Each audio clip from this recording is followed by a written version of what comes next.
il y en a un autre, c'est celui qui nous sort à chaque fois pour justifier le détricotage du droit du travail. Et celui-là, c'est la petite musique suivante, vous la connaissez très bien. C'est « Il faut enfin qu'on adapte notre code du travail pour s'adapter à la mondialisation, casser ses rigidités, pour restaurer la compétitivité qui, enfin, promesse de salut universel et millénariste, permettra de résorber le chômage. » Alors ce truc-là, je pense que vous connaissez, ça marche jamais, le chômage n'a jamais été aussi haut, et là c'est sérieux, là on arrête de blaguer, hein.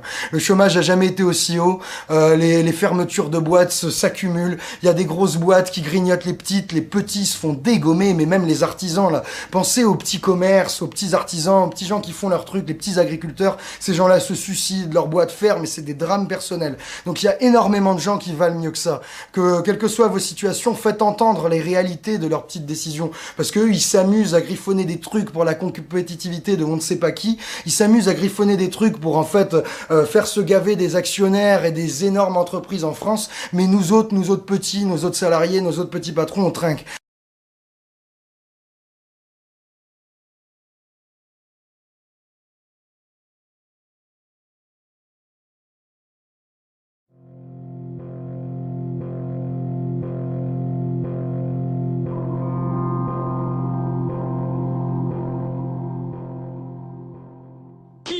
Qui a créé la mondialisation?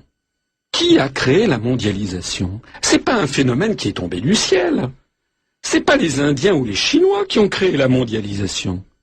C'est une politique déterminée qui a été poussée par les États-Unis en connivence avec la Commission de Bruxelles, avec notamment Sir Léon Brittan, qui était à l'époque, dans les années 80, le commissaire chargé des négociations multilatérales, une politique délibérée qui a consisté à démanteler toutes les protections aux échanges de capitaux, de marchandises et de services. Ce qui a permis aux grandes sociétés américaines et européennes d'aller investir en Chine, d'y produire des usines pour bénéficier de salaires qui sont en gros 20 fois inférieurs. C'est ça qui a procuré le développement industriel ultra rapide de l'Inde et surtout de la Chine. Bon, alors maintenant on nous dit regardez la concurrence chinoise, mais qui a créé cette concurrence chinoise? Et comment faire pour en sortir de cette situation? Nous avons affaire, entre la Chine, l'Inde, l'ensemble des pays d'Asie du Sud-Est, le Pakistan, le Bangladesh, l'Indonésie, etc., nous avons, sans parler du Brésil et des pays d'Amérique latine, nous avons affaire, rien que dans la zone Asie, à plus de 3 milliards de personnes, 3 milliards, qui ont un niveau de vie et des salaires qui sont 20 fois inférieurs. C'est-à-dire que même si en France on supprimait d'un seul coup toutes les charges sociales, ce qui signifie au passage... On ne serait pas compétitif. Voilà, on ne serait pas compétitif, ce qui signifie qu'au passage, qu'il faudrait fermer les hôpitaux, les commissariats de police, l'armée, les écoles, etc. Et donc nous aurions une explosion sociale en France. Donc la France, comme d'ailleurs les pays occidentaux, est en train de perdre mois après mois sa substance. Nous perdons plusieurs milliers d'emplois industriels chaque mois.